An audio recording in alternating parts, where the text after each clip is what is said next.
তো তোমাদের সেকেন্ড ইয়ারে যে সাবজেক্টটা একটু কেয়ারফুলি পড়তে হবে প্রথম থেকে, সেটা হচ্ছে বায়োকেমিস্ট্রি। তো বায়োকেমিস্ট্রিটা কয়েকটা চ্যাপ্টার একটু কনসেপচুয়ালি বুঝে নিলে তাহলে ব্যাপারগুলো খুব ইজি হয়ে যাবে, তোমার কাছে অতটা ডিফিকাল্ট লাগবে না। তো যদি মুখস্থ করতে চাও তাহলে একটুখানি ব্রেনের উপরে চাপ পড়বে, বিকজ এটা খুবই ডিফিকাল্ট মনে রাখা। যদি কেউ মনে রাখতে পারো, দ্যাট ইজ গড লেভেল, মানে he or she is a god, আমি বলতে পারি। বিকজ এত স্পেসিফিক্যালি মুখস্থ করাটা ডিফিকাল্ট, আমি তো পারতাম না, প্লাস আমার মতো অনেকেই আছে যারা পারবে না। চেষ্টা করে দেখতে পারো, মুখস্থ করে রাখতে পারো কি পারো না সেটা ট্রাই করে দেখতে পারো। আর যদি দেখো যে মুখস্থ করে নিতে পারছো, তার মানে তোমার এক্সট্রা অর্ডিনারি ট্যালেন্ট আছে, আরও বেটার কিছু করতে পারো চেষ্টা করলে।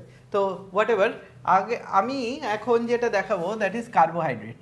তো যে পোর্শনটুকু দেখাবো এইটুকু হচ্ছে কনসেপচুয়াল পোর্শন, বাকি পার্টটা নর্মালি হয়ে যাবে। তো কনসেপচুয়াল পোর্শনটা একটুখানি দেখে নিই। তো ফার্স্ট যে chapter that is carbohydrate, second chapter, মানে সেকেন্ড ইয়ারের। তো আমি ফার্স্ট থেকেই দেখাচ্ছি এই চ্যাপ্টারের যে যতটুকু কনসেপচুয়াল পোর্শন আছে। তো কার্বোহাইড্রেট এটা একটা টাইপস অফ এসেন্সিয়াল বায়োমলিকিউলস। এবার অনেক সময় একদম বেসিক আসতে পারে, বায়োকেমিস্ট্রিতে বায়োমলিকিউলস বলতে কী বোঝো? বায়োমলিকিউলস মানে this molecules are essential for the biological system. তাহলে যেসব মলিকিউলগুলো essential for the biological system, মানে হচ্ছে সমস্ত প্রাণী জীবজগৎ এদের বেঁচে থাকতে গেলে যেসব মলিকিউলগুলো দরকার হয় তাদেরকে বলে বায়োমলিকিউলস।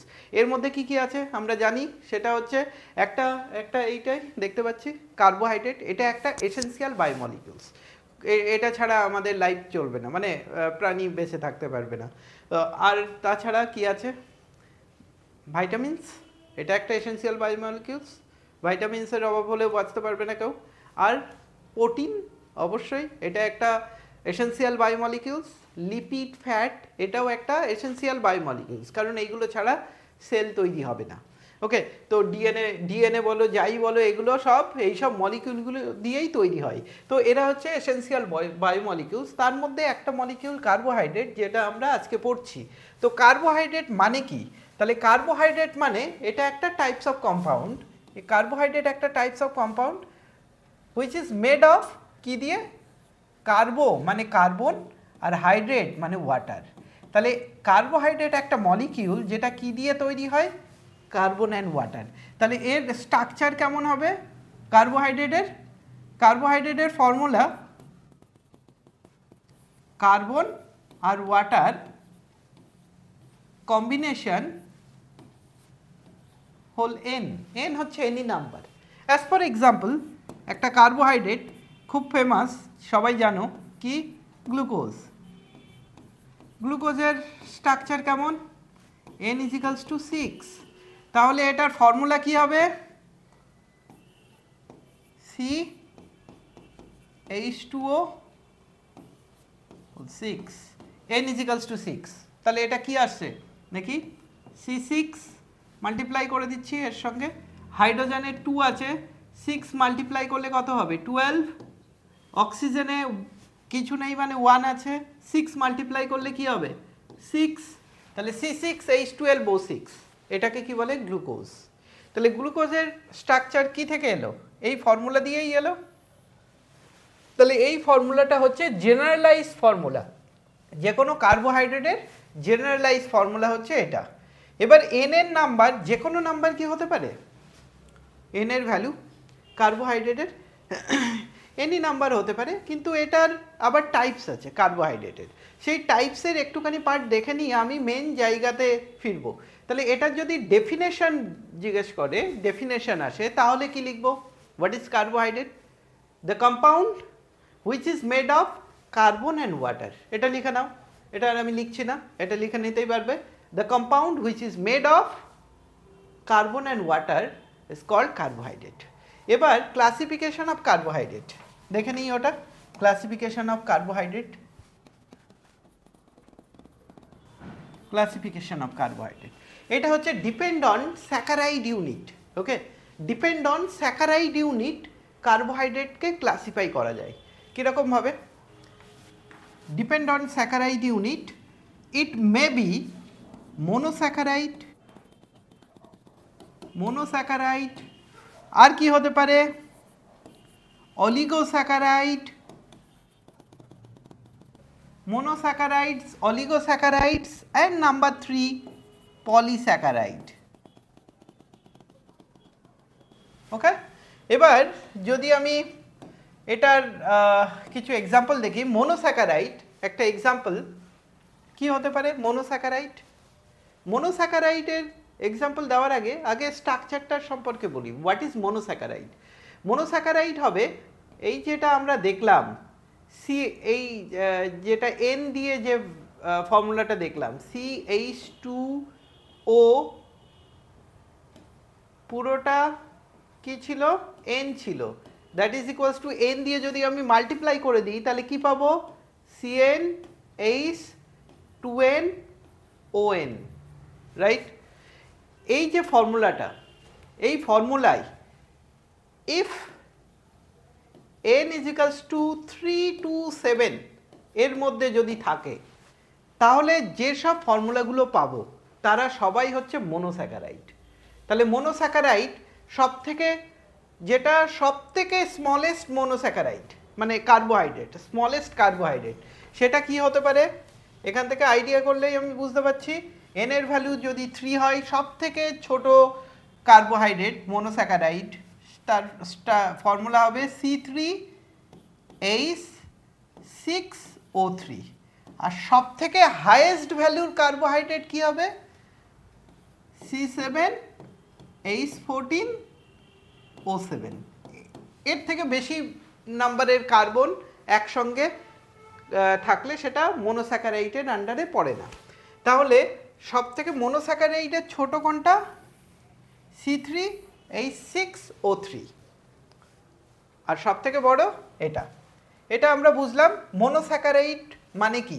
তাহলে মনোস্যাকারাইড মানে একটা ইউনিট, মানে একটা ফর্মুলা যেখানে CnH2nOn তার n এর ভ্যালু 3 to 7 এর মাঝখানে থাকে।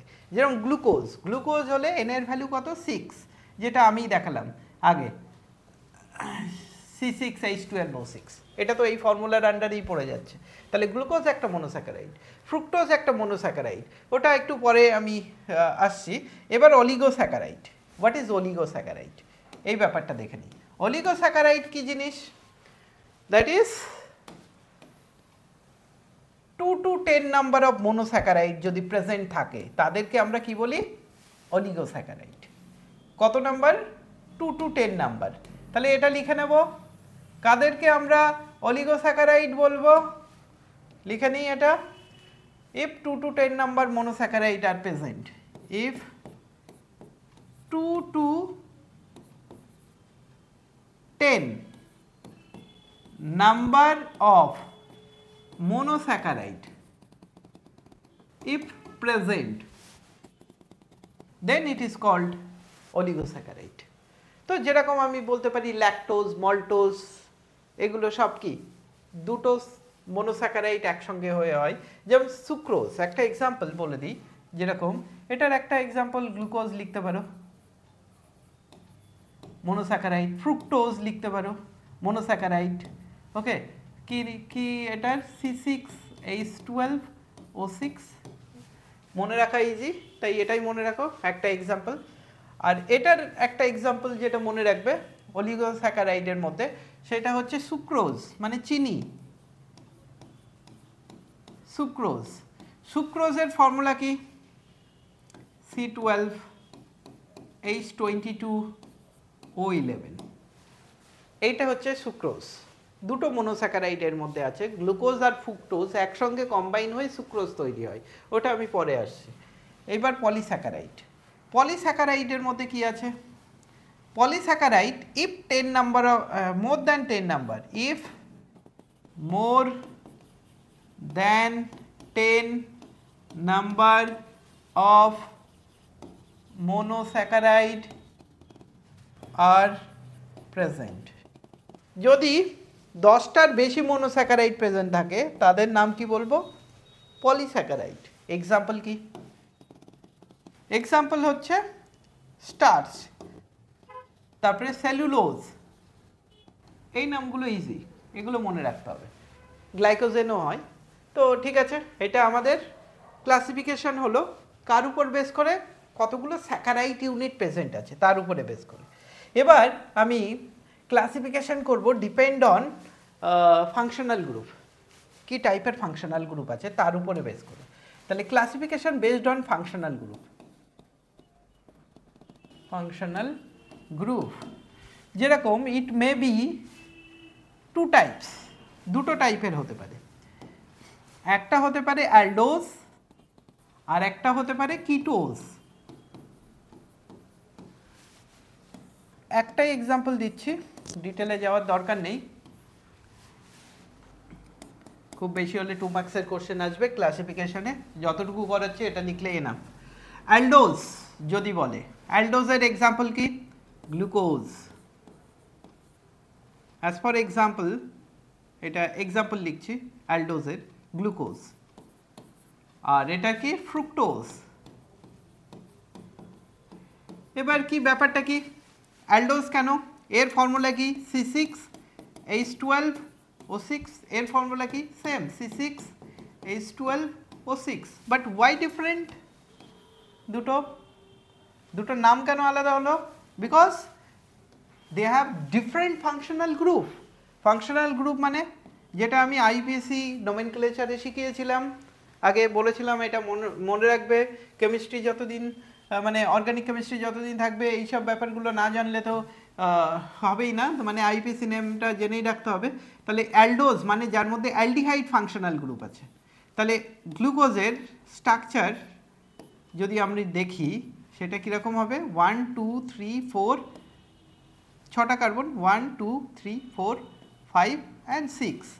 তাহলে ফার্স্ট যে কার্বন ফাংশনাল গ্রুপ কন্টেন করে, এটা 1 নম্বর কার্বন। বাকি কার্বনগুলো কিভাবে থাকবে, আর লাস্টেরটা CH2OH এরকম করে দেবে। ফার্স্ট আর লাস্টটা মনে রাখবে এটা কিভাবে আছে। এবার রিমেইনটা মনে রাখার জন্যে কি মনে রাখতে হবে, RLRR। এটা কিন্তু ট্রিক্স, এটা খাতায় লেখার দরকার নেই, মানে এক্সামের খাতায় অবশ্যই লিখবে না, এটা নিজে মনে রাখার জন্য। RLRR মানে right side OH, left side OH, then right side OH, right side OH লিখে নিলাম, তারপরে বাকিগুলো হাইড্রোজেন দিয়ে ফিল আপ করে দেবো। তাহলে এটা আমার স্ট্রাকচার কমপ্লিট হয়ে গেল, দ্যাট ইজ গ্লুকোজ। এটা হচ্ছে গ্লুকোজের স্ট্রাকচার। তাহলে এর মধ্যে কি ফাংশনাল গ্রুপ, তাহলে 1, এটা 2, এটা 3, এটা 4, এটা 5, এটা 6টা কার্বন হয়ে গেল। কাউন্ট করলে দেখবো C6H12O6 আছে এর মধ্যে। এবার যদি আমি ফ্রুক্টোজের স্ট্রাকচার দেখি তাহলে কীরকম হবে, ফ্রুক্টোজেও 6টা কার্বন, 1 2 3 4 5 and 6। এবার দেখি এইটাতে ওপরেও CH2OH, নিচেরটাতেও CH2OH। স্ট্রাকচার এইভাবে করলে আমার ইজি হবে মনে রাখতে। বাকিগুলো কিভাবে থাকবে, এখানে এইটাতে কিটোন ফাংশনাল গ্রুপ থাকে। আমি বলেছিলাম কিটোন মানে C ডাবল বন্ড O, এরকম থাকলে এটা কিটোন। আর অ্যালডিহাইড মানে বন্ড CHO, এটা থাকলে অ্যালডিহাইড, এটা থাকলে এটার ফাংশনাল গ্রুপ নেম কিটোন। তাহলে এটা কিটোন, এটা অ্যালডিহাইড। এবার বাকি কি থাকছে, এখানে প্রথমটা মুছে দেবো RLRR, বাকিটা কি পড়ে থাকে LRR। তাহলে এটা LRR মানে লেফট সাইডে OH, then right side OH, right side OH, বাকিগুলো হাইড্রোজেন। তাহলে এইটা হলো কি আমার 1 2 3 4 5 6, 6টা কার্বন, C6H12O6 আছে এর মধ্যে। এটা জাস্ট নাম্বারিং, আইপিএসসি রুল অনুযায়ী যেরকম নাম্বারিং করতে হয়। ফাংশনাল গ্রুপকে সব থেকে ক্লোজেস্ট নাম্বার দেখিয়েছি, নাম্বার 2, এই দিক থেকে 1 দিলে রং হয়ে যেত। তো এটা আমি নাম্বার এক্সামের খাতায় দেখাতেও পারি, নাও দেখাতে পারি। কেউ যদি চাও যে নাম্বার দেবো না তাহলে দেবো না, ওটা কোনো ম্যাটার করবে না। তাহলে এইটা হচ্ছে কি ফ্রুক্টোজের স্ট্রাকচার, এটা কি গ্লুকোজের স্ট্রাকচার, কারেক্ট। তাহলে LRR এটা হচ্ছে মনে রাখতে হবে ফ্রুক্টোজের স্ট্রাকচারের জন্য, আর RLRRটা মনে রাখতে হবে গ্লুকোজের স্ট্রাকচারটা মনে রাখার জন্য। তো এই একটা যে কোনো OH গ্রুপকে এদিক ওদিক করে দিলেই কিন্তু অন্য কম্পাউন্ড হয়ে যাবে। কম্পাউন্ডটা তখন গ্লুকোজ থাকবে না, তখন গ্লুকোজ থেকে অন্য কিছু হয়ে যাবে। অ্যাজ ফর এক্সাম্পল, যদি আমি নাম্বার 4 এর ওএইচ গ্রুপটাকে এই সাইডে করে দিই, তাহলে ওটার নাম গ্যালাক্টোজ হয়ে যাবে, তখন আর গ্লুকোজ থাকবে না। এই 4 নম্বরের ওএইচটা এই পাশে করে দেবো শুধু, তাহলে কম্পাউন্ডের নাম কি হয়ে যাবে? গ্যালাক্টোজ। কিন্তু সেটা করা যাবে না, যেহেতু আমি এটা গ্লুকোজ পড়াচ্ছি। তো অবশ্যই স্পেসিফিক্যালি এই নামগুলো আমাকে মুখস্থ রাখতে হবে। এই নামগুলো না, মানে স্ট্রাকচারের এই ওরিয়েন্টেশনটা মনে রাখতে হবে, ওরিয়েন্টেশনটা। ঠিক আছে, তাহলে গ্লুকোজ আর ফ্রুক্টোজ, এটা যেহেতু গ্লুকোজের মধ্যে কি থাকে? অ্যালডিহাইড ফাংশনাল গ্রুপ, তাই এটা অ্যালডোজ। আর এটার মধ্যে কিটোন ফাংশনাল গ্রুপ থাকে, তাই এটা ফ্রুক্টোজকে কিটোজ বলে। ওকে, তাহলে সমস্ত কার্বোহাইড্রেট এটা কি হতে পারে? হয় অ্যালডোজ হবে, না হলে কিটোজ হবে, যে কোনো একটা টাইপের ফাংশনাল গ্রুপ কন্টেন করবে, অ্যালডোজ না হলে কিটোজ। এবার আমি দেখি নেক্সট, গ্লুকোজের স্ট্রাকচার অনেক জায়গায় দেখবে গ্যালাক্টোজ, মানে নট অনলি গ্যালাক্টোজ, মানে ল্যাকটোজ, সুক্রোজ, এইগুলোর স্ট্রাকচার এরকমভাবে বইয়ের মধ্যে রয়েছে, এরকমভাবে রয়েছে। এখানে সব পাশাপাশি গ্রুপ ট্রুপ এইসব আঁকা আছে।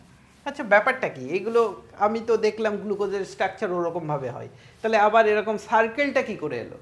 এই ব্যাপারটা একটুখানি বুঝে রাখতে হবে, কারণ এটার উপরেই বেস করে পুরো কার্বোহাইড্রেটের যা স্ট্রাকচার আছে সবগুলো এর উপরেই বেস করে দেখানো আছে। তাহলে এইটা কিভাবে আসছে সেটা একটুখানি দেখে নিই।